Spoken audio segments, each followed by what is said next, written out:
பிறந்து சிறந்த மொழிகளிலே சிறந்தே பிறந்த ஒற்றை மொழியாகின் அன்னை தமிழுக்கு முதற்கண் வணக்கத்தையும் அப்பையோர் அனைவருக்கும் 79வது ஆண்டு சுதந்திர நல்வாழ்த்துக்களையும் தெரிவித்துக் கொண்டு எனது உரையை தொடங்குகிறேன்.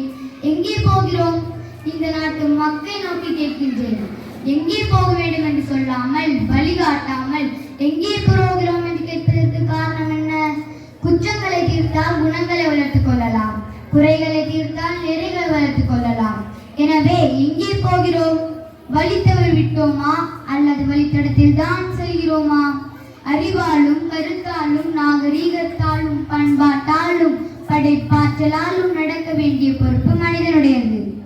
அவன் தான் நடக்க வேண்டிய பாதையை தெரிந்து கொள்ள வேண்டும். புவி அவன் நடத்தக்கூடாது, அவன் புவியை நடத்த வேண்டும். பாவேந்தர் பாரதிதாசன் புவியை நடத்துக பொதுவில் நடத்துக என்று சொன்னார். இன்றைக்கு சுதந்திர தினத்தன்று இதை பற்றி சிந்தனை செய்வோம். பாரதியார் சுதந்திர தினத்தை மக்கள் தினமாக நினைத்து பாடுகின்றார். ஆடச் சொல்லுகின்றார், பல்லு பாடச் சொல்லுகின்றார். ஆடுவோமே பல்லு பாடுவோமே, ஆனந்த சுதந்திரம் அடைந்து விட்டோம் என்று பாடுகின்றார்.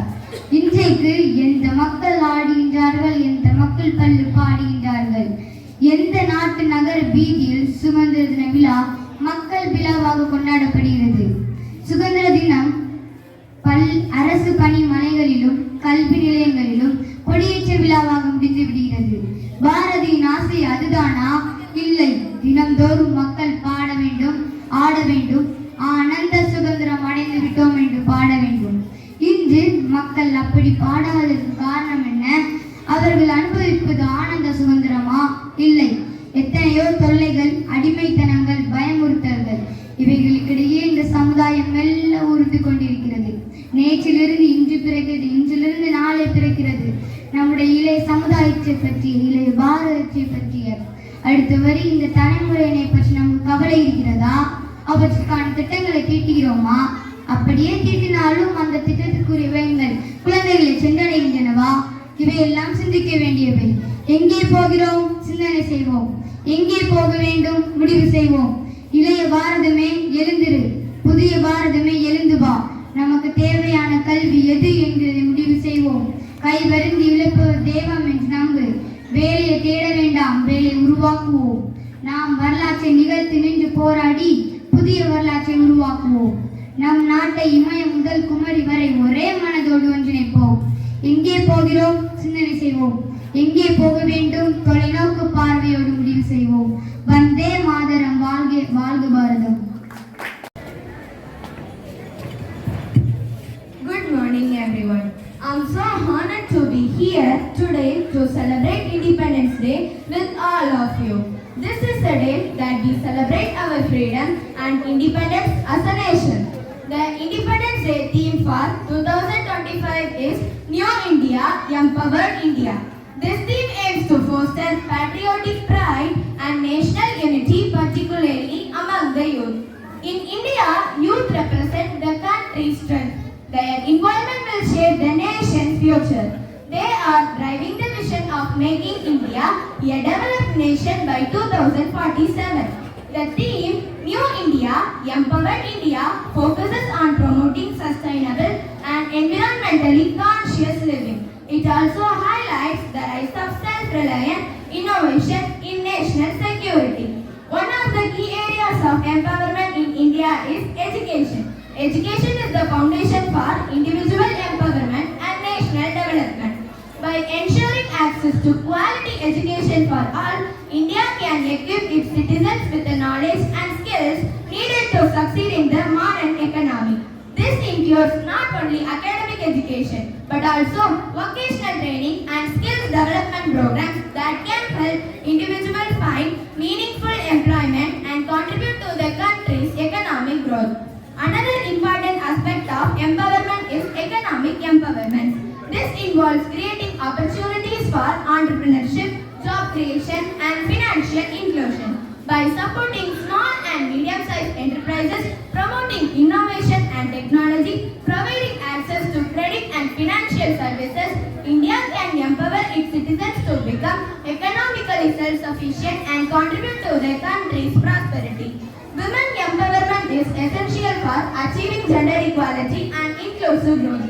When women are empowered, they can contribute to the social, economic and political development of the country.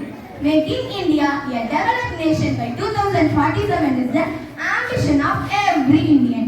India is the fifth largest economy in the world now. India's journey towards change requires the collective efforts of the government, private sectors, civil society and individuals.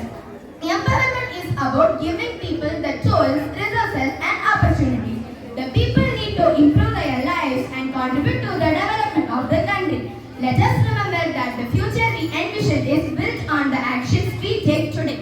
So, it is a day to reaffirm the oath of taking India to the greater heights.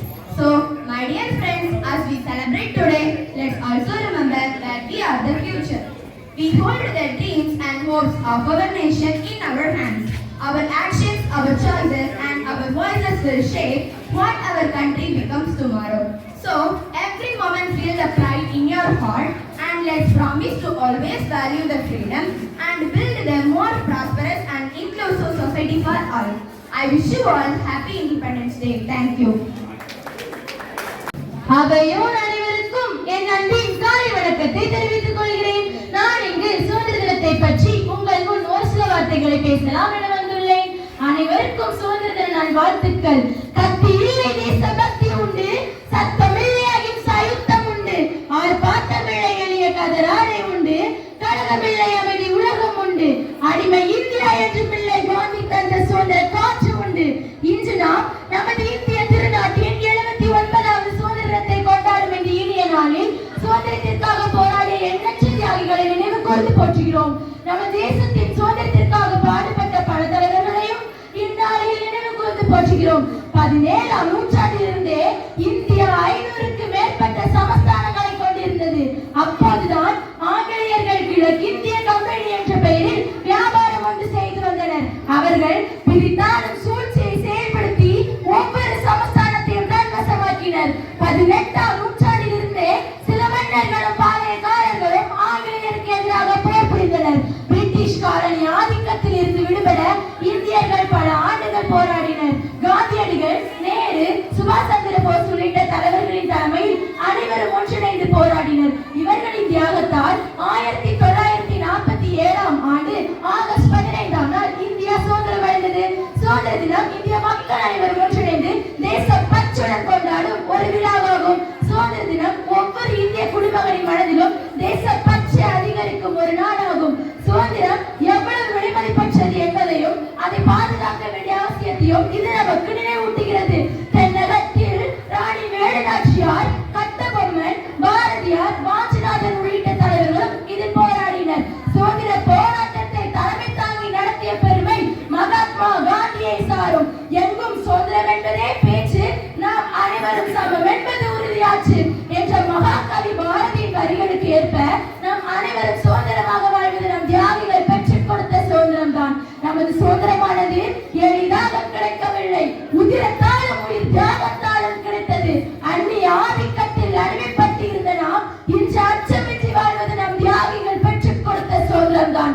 தண்ணீர் விட்டா வளர்த்தோம் சர்வேசா, இப்பயிரை கண்ணீரால் காத்தோம் கருகு திருவுளமோ என்ற மகாகவி பாரதி வரிகளுக்கு ஏற்ப பல தலைவர்கள் தனது வாழ்க்கையை சுதந்திரத்திற்காக தியாகம் செய்தனர். ஜாலியன் வாலாபாக்கில் நடந்த படுகொலைகள் இந்திய மக்களை அதிர்ச்சிக்கு உள்ளாக்கியது. மக்களின் உணர்வை புரிந்து கொள்ளாத ஆங்கிலேய அரசுக்கு எதிராக ஒத்துழையாமை இயக்கத்தையும் சட்ட மறுப்பு இயக்கத்தையும் நடத்தினார் காந்தி. மக்களின் உணர்வை தட்டி எழுப்பிய இயக்கங்களை விட விழிப்புணர்வின் விளிம்பிற்கே கொண்டு சென்றது வெள்ளையனே வெளியேறு என்ற முழக்கம். செய் அல்லது செத்து மடி என்ற வார்த்தைகள் ஆங்கிலேயரின் உள்ளத்தில் இடியென தாக்கின. இந்தியர்களின் விழிப்புணர்வை தாக்கு பிடிக்க முடியாத ஆங்கிலேயர்கள் தானாக முன்வந்து சுதந்திரம் கொடுத்தனர். நாம் சுதந்திரம் பெறும்போது எத்தனை உயிர்களை இழந்திருப்போம், எத்தனை வளங்களை வாரி கொடுத்திருப்போம். எதற்காக? இன்றைய சமுதாயம் மகிழ்ச்சியாகவும் சுதந்திரமாகவும் வாழ வேண்டும் என்பதை நாம் மனதில் கொள்ள வேண்டும். இளைஞரே, நம் சுதந்திரம் நம் கையில் தான் இருக்கிறது. நம்மில் ஏற்படும் பயம் மட்டுமே நம் சாதனையை தடுத்து நிறுத்துகிறது. நாம் யார் என்று அறிந்து கொண்டால் இந்த உலகம் நமக்கு சாதகமாகும். இயற்கை சுதந்திரத்திற்கு சாதகமாகவே அமைந்துள்ளது. அதனால் நம் சுதந்திரத்தையும் நாம் பெற்ற சுதந்திரத்தையும் பேணி காப்போம். இந்த சுதந்திர நாளில் பறக்கும் என் நாட்டு கொடி, எங்கள் உயிர் நாடி,